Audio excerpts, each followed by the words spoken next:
How's it going, guys? It is the 4th of December. This is why we love grazing. Oh, it's barely a problem when the grass is getting away from you, but I will take grass going to seed any day compared to what we've just been through for the last 7 bloody months without a drop of rain. So I'm just doing a move the Savo. I got to tag a calf that was born, but look at these heifers. Look at these Angus heifers, bloody gutses. They are, their manures are perfect. When I go into their paddock I can show you, but they're digesting it well, they're picking up in condition. The cows, or first calf heifers that had a calf, they're picking up in you know, their milk production, and they're bagging up a bit more. And why wouldn't they when they're on stuff like this? Beautiful Rhodes grass and love grass. So I have been letting them be slightly more selective for a couple of reasons. I suppose the biggest is a fair bit of my electric fence got washed down the creek, down the dam, when we got that 120 odd mil of rain in an hour, 2 hours. So I haven't even had time to get down and untangle it all, but I'll get all that and grab my reels back, and I can start boxing them up a bit more. But it hasn't bothered me one bit, because allowing the cattle to be slightly more selective means that they can select a higher quality diet, so it's beneficial to the animal performance. But you know, you don't want to continuously be letting them select their diet, as it will over time just not be productive for your landscape. But today I was going to touch on why I think being a first generation grazier, or being someone who's never, you know, farmed before, if that's you, and you might think, you know, it's my biggest disadvantage. Well, I'm here to tell you that I think it's your biggest advantage.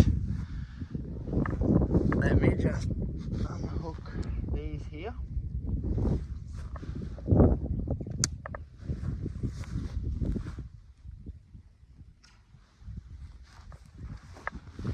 What? So, Tom Lassiter, the founder of the Beefmaster breed, once said, I would rather, something along the lines, I would rather teach a boy off the streets of New York how to ranch than one who was raised. Look at these bloody heifers starting to slick off. Oh, it's been so long since they've had a nice shiny coat. Sorry, and so I'd much rather teach a boy from the streets of New York how to ranch than I would one who was raised on a conventional ranch.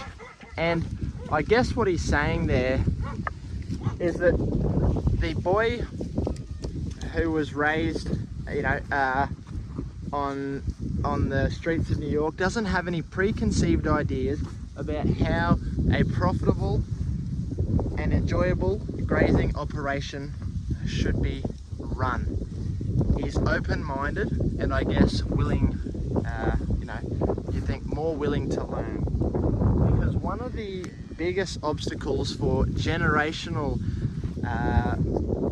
you know, young generational farmers who are coming back to the farm with mum and dad, they have to go up against the beliefs and the, you know, the farming techniques that you know, their parents have imposed, their grandparents, their great-grandparents, show societies, breed societies that they might be aligned with because their parents have had certain breeds over the years, certain grazing methods. And it can be tricky to battle that. If you're conscious of it, if you're conscious that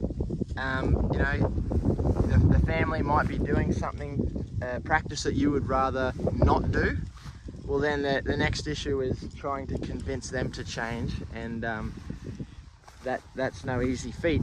But if a lot of the time it's not on the top of their mind, it's in their, I guess, no, you wouldn't say unconscious to it, but maybe you would. Anyway, they've learned such a different style of farming, so that when someone suggests something new, or new science and research shows us that for the health of our soil or for the productivity, we should adapt our pasture management to these certain styles, or whatever practice it might be. And if you've never done it before, then you're more inclined to adopt it. At least that's my opinion. So what I did and what I was able to do, because I didn't have any,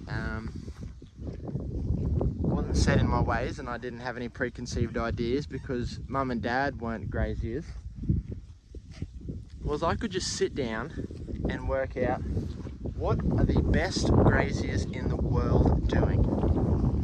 Sit down, and then you do those. You do those, whatever they're doing. You take bits from different producers, different experts in their field, whether that's animal production, the nutrition, the breeding, that's pasture production, how to create relationships with people, because we're always working with people, whether you're selling your livestock to the sale yards or whether you are direct marketing them, you're always dealing with people. So that's something that I thought I would just touch on with Savo. If you've never grazed before, well, transitioning to a more regenerative or management intensive style of grazing will be easy for you, and I think it's definitely a huge advantage. So don't be disheartened by the fact that that you don't have any family in it, or you don't have a background in grazing. It'll end up being your superpower.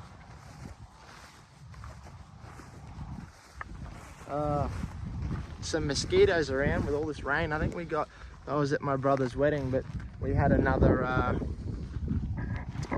50 odd mil, 48 mil, I just checked, over the last 4 days. So that's why this love grass has gone to seed so quickly. When I left, it was still it was at that boot stage where it was getting ready to produce its seed head, but it wasn't quite there yet, and I thought I'd whip this cattle across this paddock before that happened. Turns out not. Seed heads are up.